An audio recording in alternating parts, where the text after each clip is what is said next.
The flow of energy was good. Akgla focused on the nearby nexus. They got lucky. It was fortunate that the Ascended One was attuned to the flow of magic. Disciples of Tzeentch found a perfect spot to perform their ritual. With all the effigies they've built, they will be able to perform the strongest magical bond yet.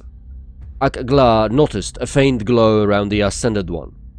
Suddenly, a bony javelin flew through the air, shattering the aura around the spawn. Akgla could hear loud battle cries coming from the nearby ruined building. Gathered energies of change began to slip away from his grasp. Kergo could always depend on the keen sense of smell of their runners. Untamed Beasts haven't been on a decent hunt for quite some time, and they were due some, at least, half-decent prey. They picked up the trail almost immediately. The prey turned out to be a group of mortals and goat-like beasts with some sort of monstrosity among them. They were performing a ritual. Weaklings, thought Kergo. Weaklings, all of them with their puny magics and brittle weapons made of metal. Maybe that monstrosity will pose a bit of a challenge though. First Fang tossed his harpoon among the cultists. Everyone began yelling loudly. Hello everyone, I am Xerxes, you're in my war room, and welcome to Battle 2 in our narrative Age of Sigmar Warcry campaign. In this video, Disciples of Tzeentch will clash with Untamed Beasts. There are 6 effigies placed on the battlefield. Untamed Beasts have 3 turns to destroy 4 of them and stop the ritual that the Disciples are performing. They can destroy an effigy if they control it at the end of the round. If they fail to do so, the Disciples of Tzeentch will be the winners. Kergo, Beast Speaker, Rock Tusks, Prowler, First Fang, one of the Prey Takers, and 2 Plains Runners appear in southwestern quadrant of the battlefield, close to the 3 effigies. Akgla, the Ascended One, 1 Zangor, and 1 Acolyte set up close to the eastern edge of the battlefield to guard the remaining effigies. 2 more Acolytes and 1 Zangor stand in the southeastern corner of the battlefield on top of the ruins to have a good vantage point and provide support. As 2 warbands prepare for battle, the unleashed and unchecked, the energy used in the ritual begins running rampant, boiling air and influencing minds of the warriors. Battle Frenzy Twist card grants an extra attack to attack actions made by the fighter that have a range of 3 inches or less. Untamed Beasts can destroy 3 effigies very quickly. If they are bold enough, they can put some pressure on Disciples or even threaten the 4th effigy. On the other hand, the cultists will have to fortify their position guarding the remaining 3 effigies and possibly intercept beasts with the spawn and pepper them with sorcerer's bolts. Both warbands roll for initiative. Disciples of Tzeentch get 2 doubles and 2 singles. They decide to use their wild dice to convert 1 double into a triple. Untamed Beasts get a quad and a double. They decide to save their wild dice. That gives the arcanites the initiative in the first round.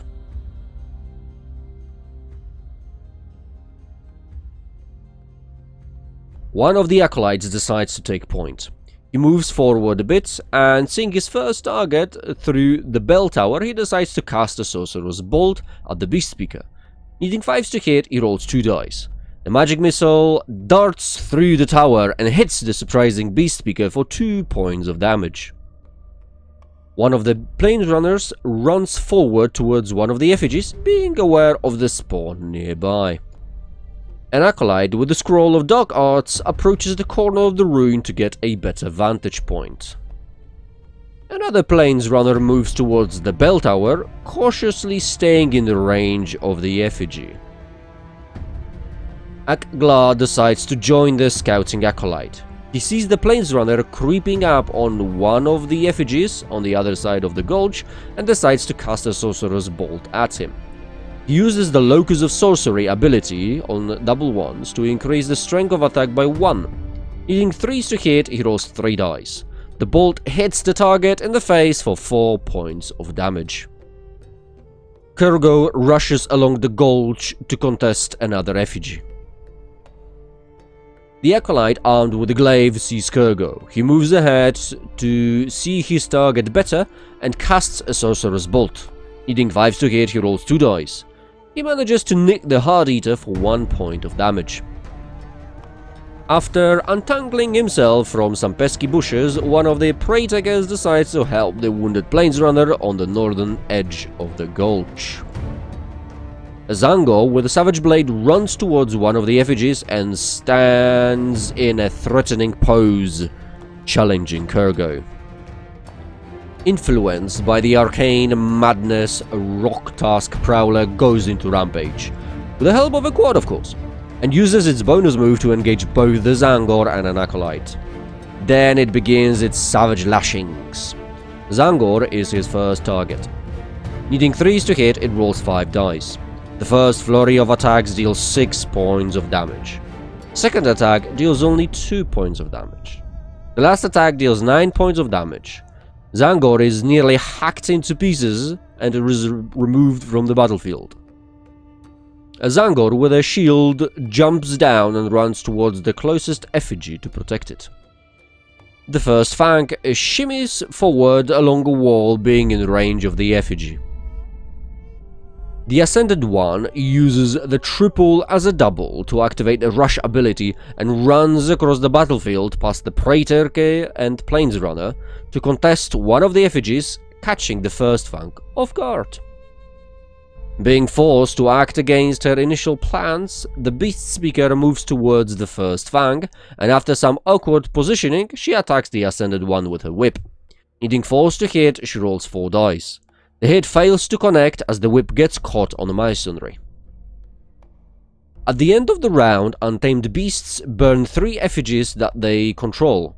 Aglar can feel the arcane power weakening.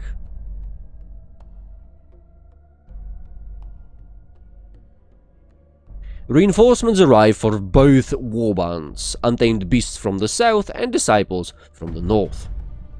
The battle for the last effigy begins. Disciples need to bolster their defenses and consolidate as close to as many effigies as possible. Untamed Beasts need to strike hard and exploit any weaknesses they spot. Both warbands roll for initiative. Untamed Beasts get Snake Eyes and 4 singles. They decide to use one of their wild dice to make another double. Disciples of Tzeentch get a quad and a double. They decide to save their wild dice for the next round. Prey Taker is the first one to act. Seeing how dangerous the Ascended One is, he decides to spend the double to activate the Onslaught ability. Needing 5s to hit, he rolls 6 dice. First hit hacks off a handful of tentacles, dealing 12 points of damage. The second attack is blocked with the Spawn's Claw and deals no damage. Angered by the attack, the Ascended One retaliates. He strikes the Planesrunner first. Needing 3s to hit, he rolls 5 dice. Planesrunner is nimble and difficult to hit, but gets pinned by the claw for 4 points of damage and is removed from the battlefield. The Prey Taker is the second target. This time, the Spawn needs 4s to hit. The Prey Taker is able to avoid all attacks. The Ascended One uses the quad for the Rampage ability and strikes again. This time, he grabs the Prey Taker with his tentacles and smashes him against the wall, dealing 10 points of damage and removing him from the battlefield. Planesrunner runs towards one of the effigies and bravely hides in the bushes, waiting for an opportunity to pounce. One of the Acolytes utters words of the arcane using the remaining double and attacks the Rocktusk. First attack needs 4s to hit. Acolyte rolls 4 dice and slashes the cat's face for 2 points of damage. With his second attack, he rolls 3 dice and needs 5s to hit. The Prowler bites on the blade and stops the Acolyte from dealing any damage. The last remaining Planesrunner does what he does best and runs towards the closest effigy. Kyric Acolyte with the scroll immediately targets him. Needing 4s to hit due to cover, he rolls 4 dice. A bolt of magic hits the runner for 6 points of damage. Then, the Acolyte jumps down to guard one of the effigies. Rocktusk spits out the Acolyte's blade and attacks him. Needing 4s to hit, he rolls 5 dice. He bites into target's torso, dealing 8 points of damage. Second attack crushes the Acolyte completely. Being dealt 12 points of damage, he tumbles down the gulch and is removed from the battlefield. The newly arrived acolyte runs towards the closest effigy and attacks the planesrunner with a sorcerer's bolt. Needing force to hit, he rolls 2 dice. The bolt burns planesrunner's flesh for 3 points of damage. The planesrunner is removed from the battlefield. Kurgo rushes towards Aglar. He uses the double to activate the Onslaught ability and strikes the adept. Needing force to hit, he rolls 6 dice. Aglar suffers a mighty blow for 12 points of damage. Aglar decides to pay Kurgo back. Needing 5s to hit, he rolls 3 dice. He slashes Kurgo's neck for 9 points of damage. Then he moves back, staying close to 2 effigies. First Fang rushes towards the closest effigy. Another acolyte jumps down to guard the effigy and decides to attack the planesrunner hiding in the bushes. Needing force to hit, he rolls 2 dice. The sorcerer's bolt deals 1 point of damage and slightly singes the foliage.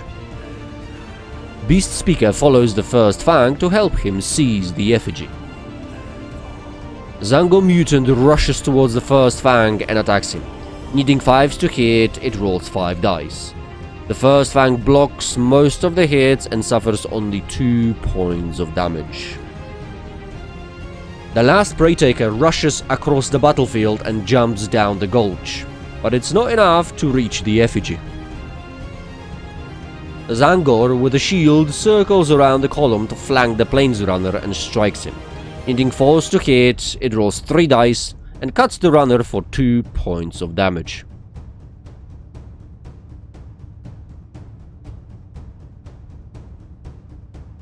Disciples held the control over the last remaining effigies. Now both warbands have to pick off their opponent's weakest links to assert control over the points of power and win the battle. Both warbands roll for initiative. Disciples of Tzeentch get a triple and 3 singles. They decide to use their remaining wild dice to turn a triple into a quad and 1 single into a double. That leaves them with 2 singles. Untamed Beasts get a triple, a double, and 1 single. They use their remaining wild dice to turn a triple into a quad and a single into a double. That gives the Disciples the initiative in the last round. The Ascended One is the first to act. He activates the Rampage ability with the quad. He engages both the first Fang and the Beast Speaker. Beast Speaker is his first target. Needing force to hit, he rolls 5 dice and hits her in the stomach with his claw for 6 points of damage.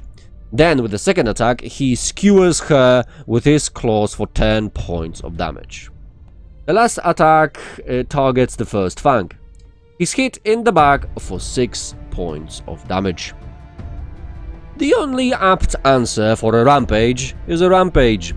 Rocktusk Prowler uses the quad and pounces right in the middle of the Disciples, being ready to eat as many targets as possible. Agaglar is his first target. Needing force to hit, he rolls 5 dice, but most of his attacks are blocked and he deals only 4 points of damage. Second attack finds an opening and Aglar is squashed into the ground for 12 points of damage. The last attack targets the Acolyte. Rocktusk deals 5 points of damage, nearly tearing off his opponent's arm. Zango Mutant uses a double and utters the words of Arcane in his beast tongue. Needing force to hit, it rolls 6 dice. It sinks its blades in the first Fang's chest for 8 points of damage. He's removed from the battlefield. And then it rushes towards the effigy at the back to help reinforce it. Fed up by being trapped in the bushes, the last Planesrunner attacks the Zangor with the shield. Needing 5s to hit, he rolls 4 dice. First attack deals 3 points of damage. Second attack deals 1 point of damage. Planesrunner won't be getting out of those bushes anytime soon. Acolyte with a scroll attacks Kurgo with his mighty spells. Needing 5s to hit, he rolls 4 dice. The first barrage deals 6 points of damage. Second barrage deals a massive 8 points of damage. Kurgo has been felled by magic that he despises so much. The last of the Prey Takers runs towards the least protected effigy. Acolyte with the glaive strikes the rock tusk. Needing 5s to hit, he rolls 3 dice. First strike deals only 1 point of damage, but opens the rock tusk up for the second attack that deals 5 points of damage. Acolyte with 2 blades moves towards the effigy that is contested by the Prey Taker. Zangor with a shield is the last one to strike. It attacks the Planesrunner. Needing 4s to hit, it rolls 3 dice. First attack deals 3 points of damage. Second attack is blocked and deals no damage. After the end of round 3, Disciples maintain the control over the last 3 effigies by the skin of the teeth and manage to win the battle.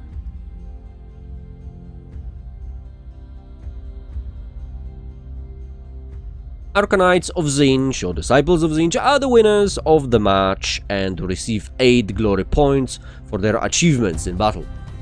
When searching for artifacts, they find a Rust Charm ring, which gives the bearer a 6-inch aura that reduces the strength of enemy attacks by 1. The Ascended One claims this artifact. Disciples suffer no significant injuries. The Ascended One also receives 1 destiny point. Untamed Beasts receive 3 glory points for their achievements in the battle. They also manage to secure Raw Spawn Flesh artifact, which allows the consumer to determine the value of their toughness characteristic with a single d6 roll, and remove a number of wounds equal to double the roll. The effect lasts until the end of the battle. They also get Ur-Gold Ingot worth 5 glory points. They receive no destiny levels though. Unfortunately, the Prey Taker with the Sawtooth Blade is slain and removed from the warband, and one of the runners suffers a temporary cracked rib injury, giving him a -1 modifier to toughness. Beasts have to spend 2 glory points to hire a new Prey Taker. And that's it for today's battle report. I hope you enjoyed this one. If you did, anoint that like button like an effigy, and I'll see you in the next one.